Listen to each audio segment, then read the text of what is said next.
welcome to The Explainer. So today we're unpacking a story that, honestly, it's kind of hard to believe unless you look at the raw facts of how it all unfolded. It's the ultimate underdog story. We're talking about the incredible life of Howard Schultz.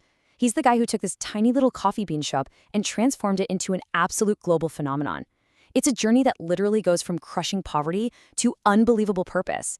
He was just a young kid who never stopped dreaming, and as the story proves, neither should we.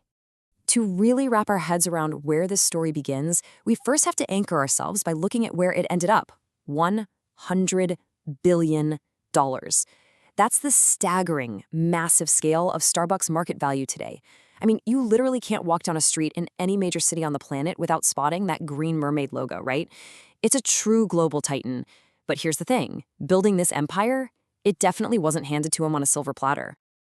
Okay, let's dive into this because the reality of how this empire's architect started out is it's incredibly jarring. He didn't start with a trust fund. He had no wealthy network of investors, no safety net at all. To survive, to literally pay for his absolute basic needs and just scrape by, he had to sell his blood.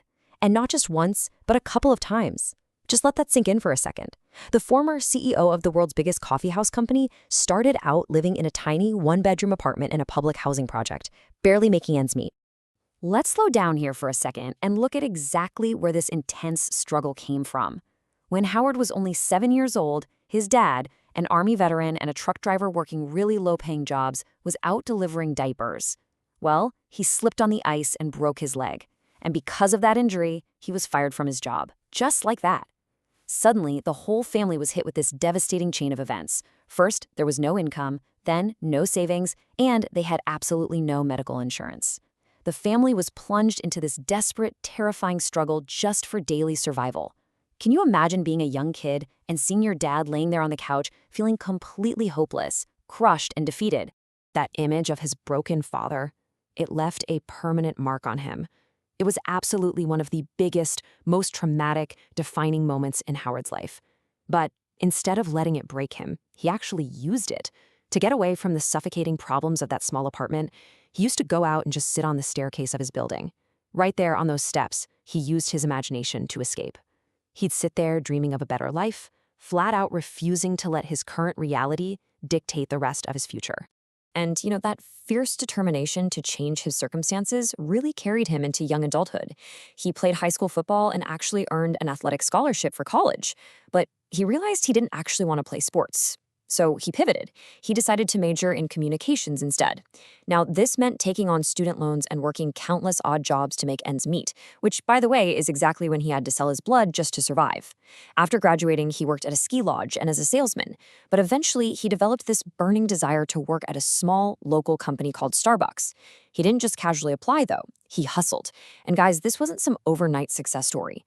By the time he finally convinced the owners to hire him, it had taken a full year of relentless hustling, and he was already 29 years old, just starting at the very bottom. And this brilliantly illustrates the massive turning point in his life. You see, the original Starbucks was completely different from the one we all know today. They had 3 owners, and they only sold coffee beans. That's it. No brew drinks, and absolutely no real connection with the customers. But while on a business trip to Italy, Howard walked into an Italian coffee shop and was just entirely fascinated by the whole experience. He was amazed that the owners actually knew their customers. They called them by their names while serving them coffee, and they created this vibrant community. For Howard, it was an absolute eureka moment. Filled with all this excitement and a brand new vision, he rushed back to the US to share these incredible ideas with his bosses. He saw the future of the company. But the owners flat out rejected him. No way. They shut down his community-driven vision entirely. Faced with his massive friction and a complete lack of support, Howard made a huge, terrifying decision. He quit Starbucks. He walked away to create his own coffee company called Il Giornale, built exactly on that Italian community model he'd fallen in love with. Now, what's really interesting about this number is the sheer magnitude of rejection he faced. Because having a great idea doesn't automatically mean you have the money to fund it. He needed capital to start Il Giornale. So over the course of a single year, he pitched his idea to 242 people. Out of those 242 pitches, he heard the word no 217 times. 217 rejections. Let's really lean into the emotional toll of that grueling gauntlet for a second. As he later described it, Try to imagine how disheartening it can be to hear that many times why your idea is not worth investing in. It was an incredibly humbling, supreme ordeal. I mean, let's be real, most people would have quit after the 10th rejection, let alone the 200th. But his immense perseverance kept him moving forward, pitching again and again until eventually enough people believed in his vision and decided to actually invest in his business. Let's see how this all builds, because that immense perseverance paved the way for an absolutely legendary comeback. He worked extremely hard to open his first coffee shop, successfully replicating the experience he'd had in Italy, and proving that his ideas actually worked. Then, in a fascinating twist of fate, a few years later, the original Starbucks company went bankrupt. Howard stepped right in, bought the company, and became the CEO of Starbucks. He rebranded his own successful company with the Starbucks name and began a rapid, highly aggressive expansion across the United States. And that brings our narrative full circle back to the macro scale. Today, the vision he fought so hard for is a reality on a staggering level. Starbucks now has more than 30,000 stores around the world. And, like we noted at the very beginning, a market value of over $100 billion. The boy who sat on the staircase of a public housing project dreaming of a better life, he actually went out and built it. So, what does a man who went through all of that have to say to us? Well, his core advice is deeply personal and incredibly direct. He says that in life, you can blame a lot of people for your circumstances, you can easily wallow in self-pity, or you can pick yourself up and say, listen, I have to be responsible for myself. It's a really powerful reminder to stop looking outward for excuses and start looking inward for solutions. So the crucial point here is how we define luck. He puts it like this. I believe life is a series of near misses. A lot of what we ascribe to luck, it's not luck at all. It's seizing the day and accepting responsibility for your future. He emphasizes that success is really about seeing what other people don't see, and then having the courage to pursue that vision.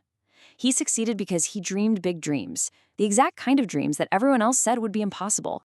Now, he admits there's no specific secret recipe or perfect plan for reaching the pinnacle of success, but his own experience proves that starting from absolutely scratch and achieving way more than you ever dreamed of is completely possible.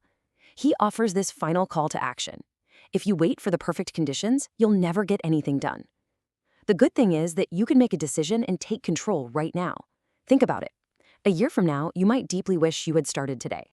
He started with nothing but a staircase and an imagination, and he built a $100 billion empire. He seized his day. So I want to leave you with this powerful thought to carry with you after this explainer. You have the pen in your hand right now. So, what's your story?